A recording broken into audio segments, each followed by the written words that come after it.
Istoryang kahadlukan. Bisaya Horror Stories.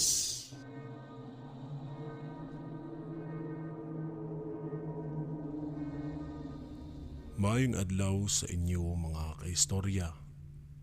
Bag-o lang gid kong nakapaminaw ani inyong YouTube channel. Maong nakadecide ko na mopadala pud ko sa ako ang na-experience. Itago lang ko sa pangalan nga Darlene. 34 anyos na ko karon. Ug nahitabo kini akong kahibulungan nga nasulayan. Dihang nagtrabaho pa ko, isip usa ka cashier sa gasoline station. Cashier ko mismo sa maong gasoline station, dili sa kanang minimart, kundi ako'y mudawat sa kwarta sa mga nagpatubil na mga driver ug musukli pod sa angay pang suklianan nga gihatag sa mga pump attendant. Na ako'y kauban nga itago lang nako sa pangalan nga Luke. Lucrecia nga akong itawag sa iyaha. Usa siya ka pump attendant sa gasolinahan nga akong gitrabahuan. Si Lucrecia, usa day ka mahuyang o bayot. Pero wala na sa gender ang amo ang trabaho. Kaya nga amo ang amo, mudawat ra gyud na maski unsa ka man, basta lang maka-perform lang ka sa imuhang mga trabaho o responsibilidad pud nimo isip usa ka trabahante. Nagka-vibes gud mi ni Lucrecia kay tungod gyud sa butang nga nagkaparehas mi. Ang butang nga mao ang foundation kana galing para i-apply sa nawong. Kay one time nahabili nang ako ang foundation pero nakakita ko nga ana ang maong foundation sa lababo sa CR. Nakita nako nga ang mao nga brand nga susama gid kaayo sa ako. Pero dihang pagkakita nako sa gagamit kang Lucrecia man di ay ug magamitan pud ay siya niini. Nagkatsikahay na hinuon mi ato ug didto mi nagkaila ug nagkasuod ug nagkaamighay gid ming suod tungod lang gyud kini sa foundation. Almost 1 year gyud to nga nagkahigalaay mi ni Lucrecia. Apan sa wa damha naay bati nga nahitabo sa iyaha. Usa ka adlaw ato nga gaduty ko, miadto ko sa CR kay lagi rutina na nako nga before mo in sa duty, mag-makeup gyud ko para presentable ko. Bisan tuod og tinted glass ang ako ang pwesto sa may cashier area, mag-makeup gyud gihapon ko ana. Misulod usa ko sa CR cubicle ato para mangihi. Dihang pagsuludan ako, nakabantay ko ato ug yapak sa mga tiil. Pasabot nga naay misulod pod. Sa akong una-huna, di ba kaha ni si Lucrecia kay dagko man kayo og tunom sa salog. Gihinan ako gliili ang tiil dapit ug di ko masayop si Lucrecia gyud kadto kay nakita man nako ang half sa iyang lower pants. Kita pod nako ang gisuot niini nga sapatos. Kitawag man ako siya sa iyang ngalan pero walay tingog nga ako nadunggan. Sure jud ko nga si Lucrecia kadto. Nagstorya-storya pa ko sa sulod. Dayon, pagkahuman akong pangihi, gi-flash dayon ako ang toilet bowl. Ya dayon, migawas na ko sa cubicle. Sige gihapon ko og sampit sa iyang ngalan. Dihang pagawas na ako ato sa cubicle, sakto pod nga nakita nako si Lucrecia, patalikod na pod. Unya, migawas na kini sa CR. Milakaw kini, unya paspas kaayo gatalikod. Gitawag pa to nako siya. Pero wala gid si Lucrecia manumbaling, maski mulingi man lang. Sa akong hunahuna, basi na ay magpatubil, maong gadali siya. Unya ako, kay muin pa man ko padulong. Nangandam na lang usa ko sa akong kaugalingon para muin kung hapsay ang akong panagway. Dihang ipasulod na unta nako ang ako ang gamit sa pagpagwapa.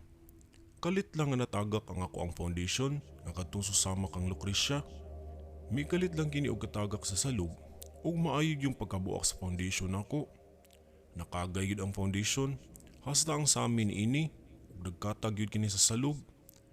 Nakapamilikas ko atong orasa kay mo paylayo pa kayo ang sweldo, nya nabuak pa gyud ang ako ang foundation. Kalit lang, naka-feel ko og lain kayo ang aura sulod sa CR. Kalit lang, naay bugnaw nga hangin ang miagi sa ako ang tangkugo. Dali kaayo nga mibugnaw ang palibot nako ug nahibong ko ato. Migawas gyud dayon ko ato kay manghulam ko og daspan og silhig para ihipos na ko sa nabuak na kong foundation. Gibaliwala ko lang una to ang nabati nako nga kabugnaw. Gisirado usa na ako ang CR kay basin na ayon niya makasulod nga naa pa didto ang nagkatag ng mga buwak sa samin ug masamad unya hinuon. Gila ko kini ug mangayod ako og susi nga tuwa sa among admin. Nagkuha na ko ato sa dustpan og silhig. Unya naglingi-lingi ko sa uban nga mga pump attendant. Wala man nakita na ko ngadto si Lucrecia sa iyang pwesto. Nakaana ko, basin gisugo si Lucrecia. Mao mipadayon na lang ko og kuha sa dustpan og silhig aron balikon na nako ang akong nabuak nga foundation sa CR. Padung na ko pabalik ato sa CR. Dihang gitawag ko sa usa sa mga pump attendant pero wa sa na ako siya panumbalinga. Kay gadali lagi ko pagbalik sa CR, nya magkuha pa ko sa susi ud. Human ako og kuha sa susi. Pasulod na ko ato balik sa CR mga kaistorya. Mibugnaw na sad og balik ang palibot ato. Ug mihilom kini, hinungdan nga namugnaw na sad akong pamati atong orasa. Unsa kay ipasabot? Nakapangutana ko sa akong kaugalingon. Gipaspasan lang nako pagkuha ang mga buak nga samin nga maayo gyud ang pagkabuak. Hasta ang parte sa plastic sa foundation, perti jung pagkakagaya. Dihang ako untang silhigon ang samin nga buak nga naa sa salog. Kalit lang nga nakita nako sa usa sa mga buak sa samin ang hulagway ni Lucrecia nga naa ngadto. Misiga ang ako mata pagkakita ug nakapangutan ako kung nganong naa ang dagway niya adto. Gamay tuod kaayo ang samin pero kita kaayo nako nga duguan siya og dagway ang naangad to. Natingala gyud ko ato kung nganong kadto nga akong nakita atong orasa. Ug dali-dali na kong gisilig ang buak nga samin ug dayon migawas ko sa CR. Kay murag lain na gyud kaayong paminaw na gyud. Milahos ko sa basurahan nga dako ug gilabay na nako didto ang buak na kong foundation. Nagpanglingo pa ko ato kung ngano ug unsa may buti pasabot pud. Blanco gihapon ko kung unsay pasabot sa akong nakita kang Lucrecia. Kung nganong naingon ato siya nga duguan nga akong nakita. Human na kog labay, miduol ang usa sa mga pamattendant nga si Renz ug miingon sa ako kung kahibalo na ba daw kuno ko sa balita. Nangutana pa ko sa iya kung unsa nang balita Miingon si Renz nga si Luke wala na. Misiga ang ako mata pagkadungog ug nangutana ko kung unsay buot ning ipasabot. Wala na daw si Luke kay napalga na lang kini nga wala ni kinabuhi sa awaaw nga dapit. Base sa pasiunang investigasyon, naa daw kini gikauban nga lalaki nga wala mailhi ug gidala kini siya sa ngit-ngit nga dapit ug unya didto siya gitulis. Mura daw og nang laban si Lucrecia kay daghan kuno kayo kini siya galos, mga samad ug bunog pud sa iyang lawas. Gabi ilang gyud daw kini nahitabo.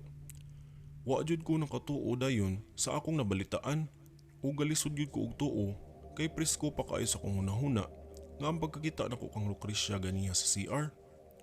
Wa gyud dayon ko katuo bitaw ato nga maingon ato sa siya.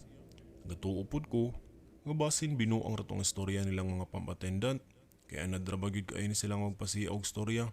Apan tinuod gyud ay kini. Hangtod sa naa na gyud nagpahibalo sa amo nga kailang suod ni Lucrecia nga tagailaha o mikumpirma sa nahiaguman ni Lucrecia. Duda nako, nagpakita na lang siguro to si Lucrecia kaganiha nga nagparamdam ug wa pa kadawat sa iyang kamatayon. Siguro nagdumdum pa ang iyang kalag sa iyang inadlaw-adlaw nga buluhaton. Ug ako nga wala ko'y mahimo kay bisan unsaon pa na ako og hilak, di naman mabalik si Lucrecia hasta ang iyang kinabuhi. Mao sa ulahi, ako na lang giampo ang iyang kapahulayan nga unta mahiluna na siya. Human ato nga nagparamdam si Lucrecia, di lang kay kadto nga ako ang nasulayan.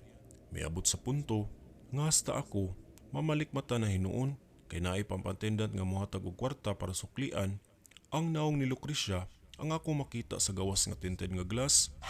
Di gyud kalikayan tungod sa kasuod pud namo. Magpangita gyud pud ko sa iyaha ug gikamingawan gyud kaayo nako siya pirmi bisan tuod ug wala na siya. Ug diri na lang kutob mga kaistorya ug daghang salamat sa pagbasa ug pagpaminaw. Dalaygon ang Dios ug maayong adlaw kanatong tanan.